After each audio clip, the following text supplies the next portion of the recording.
Welcome to the HigherEdJobs Podcast, Ask the Expert Edition. I'm Andy Hibble, the Chief Operating Officer and one of the co-founders of HigherEdJobs. And I'm Kelly Sherwin, the Director of Editorial Strategy. Today we're here with expert Matt Trainum, who is the Vice President, Networks and Strategic Partnerships at the Council of Independent Colleges. Welcome, Matt.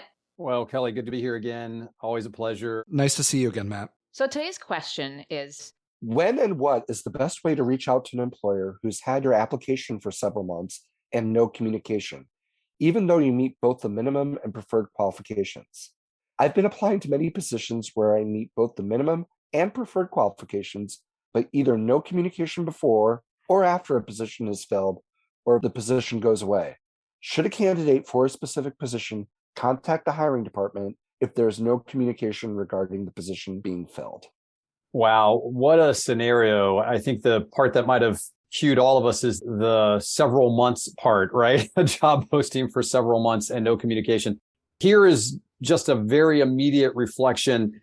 This is not about the candidate, right? So a lack of response for several months is about the employer and the employer's HR practices and how they're managing the flow of applicants. And so I will say that I am continually surprised by what some might use the term of sort of an unprofessional or a lack of follow-up to applicants in pools. I will say this also attempting to say it in a non-judgmental way. I've moved past my point of judging places for not managing client applications and communicating well, more to just helping candidates understand that it is not uncommon that you won't get responses from jobs that you apply to. And that is largely simply a process piece for that employer. Sometimes you might use that to judge and evaluate the employer. Often I think it's simply an HR process that I try to move myself past once I finally make contact with the employer. So this is me responding to the general idea that I've applied to a job that I haven't heard back, that I've applied to maybe several jobs, have not heard back, that maybe I've applied and I see the job posted again and I apply again and I still don't hear anything. I will say to the candidates in that position, it is not about you. Move on from that. Whatever they're looking for, you're not hitting that sweet spot, and that is okay. They might have changed their mind. They might not have a clear understanding of what they want. Your application, which fits exactly what they described they wanted, might have highlighted to them that that's actually not the kind of candidate they want. They might need a different kind of candidate. Issues on campus can pop up. All of that can happen. So I want to talk more about how to follow up in a minute, but I'll stop there for a second just on the, gosh, I keep applying and not hearing. I'd love to hear from y'all on what you think about that. I think I'm going to start with, remember in a job search, I don't want to be the top choice necessarily that they want for that position. I want to be the choice they hire. So I would caution hope, patience, and optimism when you're dealing with this. When you see, and this is absolutely known in the industry, it's not just in higher education, it's everywhere. This is the black hole. You put something into the black hole, nothing comes out. Right.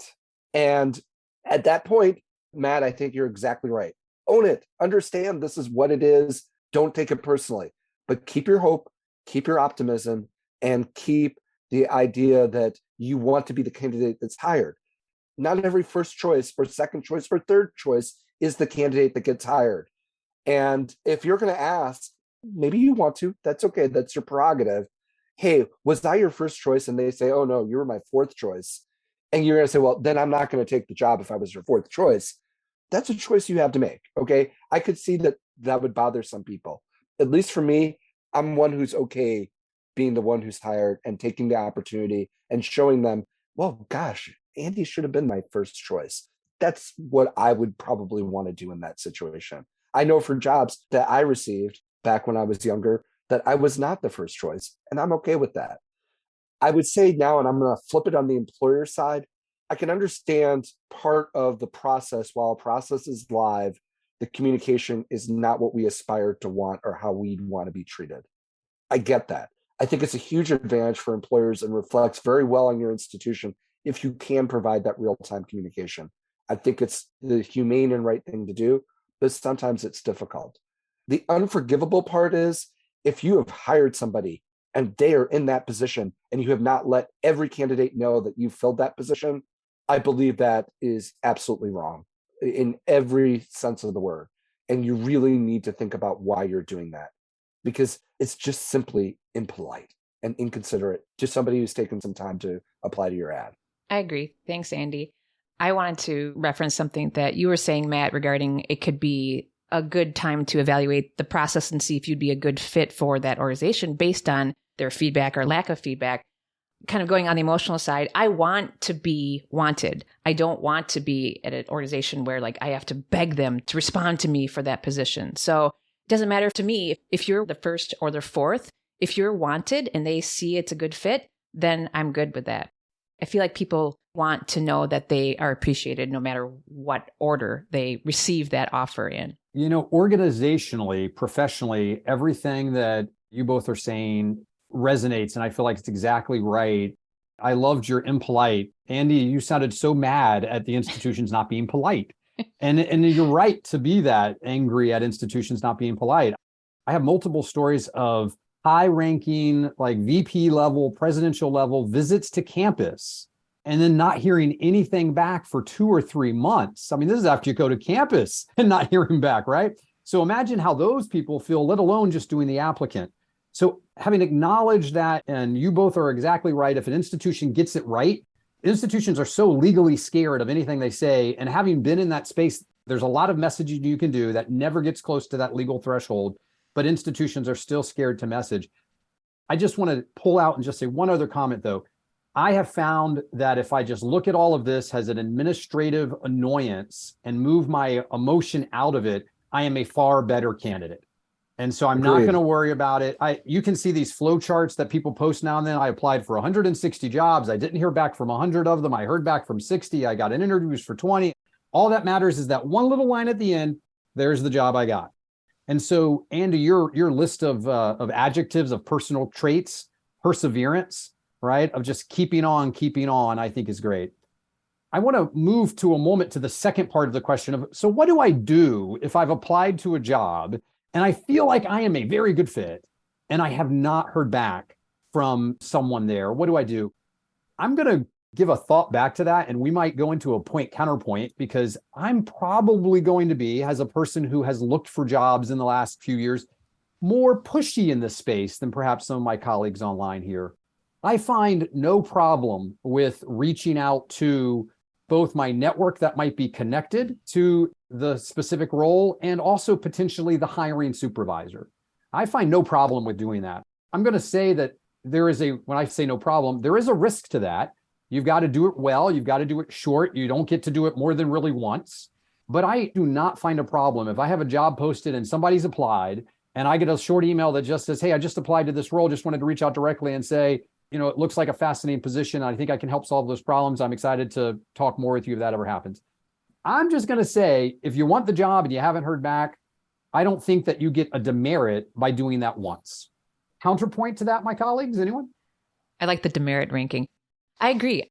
I think it depends on, from my perspective, how badly you want that job and how much you think you're the perfect fit. Like if it's kind of like I'd like that job and you think you could get it, then that's one way. But if you know you are really qualified for that job and you want to get your interest in front of that hiring manager, I'm with you, Matt. I don't think a one-time just touching base, I'm interested, I would love to talk to you further, is not going over the line of being annoying or a ridiculous job seeker. I see Andy thinking, so I'm curious to see what his thoughts are on this. I actually echo both. I like the general rule quite a bit. And Kelly, I think you're also the right path as well. I think it's more nuanced. I think there's places where using your network as more of an end around to the system can get you a demerit, even if it's a first time. I also think, and this is a generational question, I think it's important to understand that now going to the hiring manager, just asking for a status update, generally okay. I would probably suggest that by email and just see what you get. And if you don't get a response to it, you got to leave it be. If you want to use a phone call, that's not necessarily something I'd suggest. Matt's here kind of. Yeah, I would not suggest a phone call either. I'm totally with you. A nice email outreach, perfectly good, because I can ignore that. So if I'm hiring someone, I can ignore it or not ignore it. I can respond. I can be enthusiastic. I can do whatever I want. A phone call is a little different. I agree. But what I wanted to say about the phone call is if you get a response to the email, I would think of it kind of like a phone call. Did the response in the conversation look like the person wanted to engage further? And you might be having an ability, if it was a telephone conversation, they said, well, the job is still open and we really liked your candidacy. That's what everybody wants to hear. And we're sorry we're taking too long. A response back saying, thanks for letting me know. I really appreciate it. I want to reiterate my candidacy, still a genuine interest. I think I'd be a great fit. That's okay. But if you come back with, hey, I can hop on a plane tomorrow and come and be on an interview, reel that back in. You've gotten the information you're looking for. You now know you're a pretty good candidate. For some reason, they haven't brought you in. And once again, the position's still open. But here's the other nuance to it. Matt, you were talking about interviewing as a president. If you've already interviewed for that position and you have relationships with the parties because you've met them in real life, I think a phone call is appropriate. I think a follow-up is appropriate.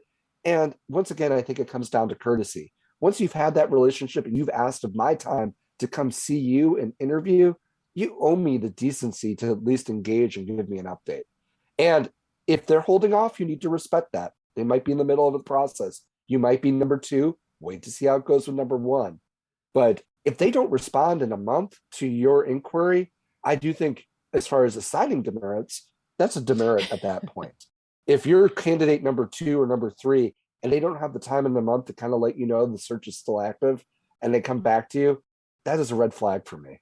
It's a huge red flag. And the maybe caveat I would put to that is, I think a lot of times when folks are using search firms, the employer, the institution might anticipate a level of communication coming back from the search firm that isn't really happening.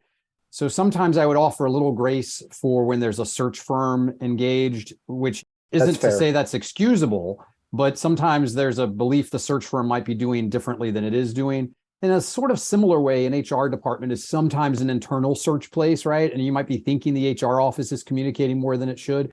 So this goes back to, I just try to remember these are administrative processes. But Andy, once you've connected with the actual group and talked with them, 100% they owe you something.